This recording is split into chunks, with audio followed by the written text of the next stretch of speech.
देखो, रोमिल का जो है ना एक नया साइट देखने को मिला जिससे मैं थोड़ा कंफ्यूज हो रहा था। आप कमेंट करके बताओ कि मैं सही हूं या गलत हूं।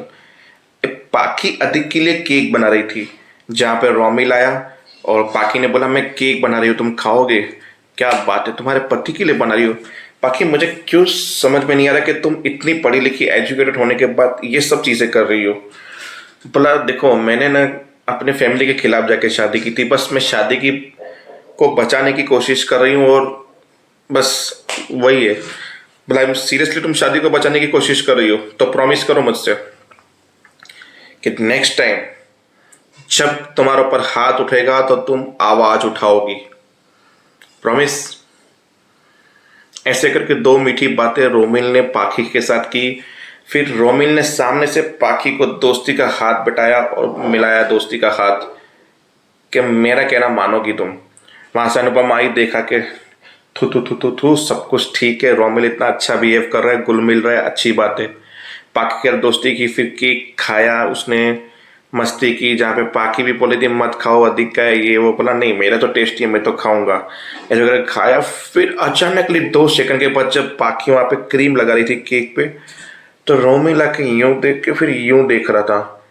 यानी कि रोमिल उसको भड़काने की कोशिश कर रहा है। आई थिंक नहीं यार, उम्र में ज्यादा फर्क है, इसके लिए प्यार का मामला तो नहीं हो सकता। खैर छोड़ो, अब चलते हैं हमारी डिम्पी महारानी के ऊपर, जहाँ पसीने में लोथपोथों के नीचे ही बोला यहाँ पे जो लाइट पंखा सब कुछ चालू है तो हमारा क्यों बंद है? बोला बिजली का बिल शायद तुमने नहीं भरा होगा क्योंकि अनुपमा वहां पे थी इसीलिए। बोला तो समर अभी घर पे नहीं, आप भर दो मैं भर दूंगी। बोला अलग किसको होना था तुम्हें, तो जाके भरो। बोला ऐसा कैसा हो गया, 2 घंटे की क्रेडिट नहीं मिल सकती हमको? बोला देखो, जब अलग हुए थे तब बोल ही दिया था कि दाल चावल आटे के साथ बिजली का बिल भी अलग होगा। पर बोला मीटर तो हमारे घर में एक ही है, तो फिर बिजली का बिल आपने भर दिया, मैंने कैसे नहीं भरा? बोला हमारे घर में जब ये छोटा घर था, यहाँ पे जब फैमिली बड़ी हो रही थी ना, तो हमने ऊपर वाले सारी चीजें बनवाई थी, पहले नहीं थी। तो जब बनवाई थी ना तब मीटर हमने अलग किया था, इसके लिए ऊपर का मीटर पहले से ही अलग है और नीचे का पहले से अलग। बोला मुझे किसी ने बताया नहीं। बोला समर को ये बात पहले से ही पता है कि ऊपर मीटर अलग है। बोला समर को पता नहीं, पर मुझे बता देना चाहिए था ना आपको। हम क्यों पता है, तुम्हारे पति से जाके पूछो। और हमने क्या ठेका लेकर रखा है हर चीज तुम्हें बताने का? बोला ये तो ना इंसाफी हुई, किसी ने बताया नहीं, जानबूझ के आप लोग मुझे परेशान कर रहे हो। बोला हम परेशान करेंगे, वो भी तुम्हें बहाने बोला है। रैंड फिर फॉरगेट बोल के वहां से वो निकल गई और पछतावा हुआ उसे। जब समर घर में घुसा, एसी चालू करा था, बोला समर कोई एसी नहीं चलेगी, एसी ज्यादा चलाओगे तो बिल आएगा, और ये बिजली के बिल वाले तो देखो ये टैक्स वो टैक्स फलाना टैक्स, कितना लंबा बिल आया है। मैं नहीं चाहती, आज से रूम से बाहर निकलोगे सारी लाइटें बंद होगी, एसी जरूरत नहीं, पंखे से काम चला लेंगे और बाहर से नहीं खाएंगे, घर पे मैं जो भी बनाऊं तुम खा के जाओगे, बस खत्म हो गई बात। मतलब लिटरली अब एहसास हुआ डिम्पी को कि पैसे बहुत इंपॉर्टेंट होते हैं जिंदगी में। खैर छोड़ो, इसको भी हम कंटिन्यू नहीं करते हैं, चलते हैं आगे। यानी कि सस्पेंस जो मस्त था, जहाँ पे आधी रात को रोमिल रसोई में जाता है कुछ खाने या पीने के लिए, जहाँ हमारी बरखा बरी हुई सी आती है।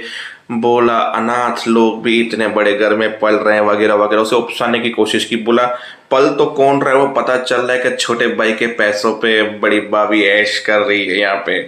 बोला तमीज से बात करें, ऐसे ही मारने की। अनुपमा ने रोक लिया। पहली बात, बच्चों पे हाथ उठाना गलत बात है, वो भी तब जब बच्चे की कोई गलती ना हो तब। और तुमने तो बच्चे को उकसाया है, जानबूझ के ऐसी चीज की है ताकि तुम्हें बुरा लगे। पहले बच्चे को उकसाती हो, जब बच्चा उबस जाता है तो उसके ऊपर हाथ उठाती हो तुम।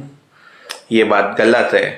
तो देखते हैं कि रसोई में अनुपमा की कौन सी बवाल होगी, वो भी आधी रात को पता चलेगा कल। और डिम्पल का ये थोड़ा सा नयापन देखते हैं कब तक चलता है। जय हिंद, जय भारत।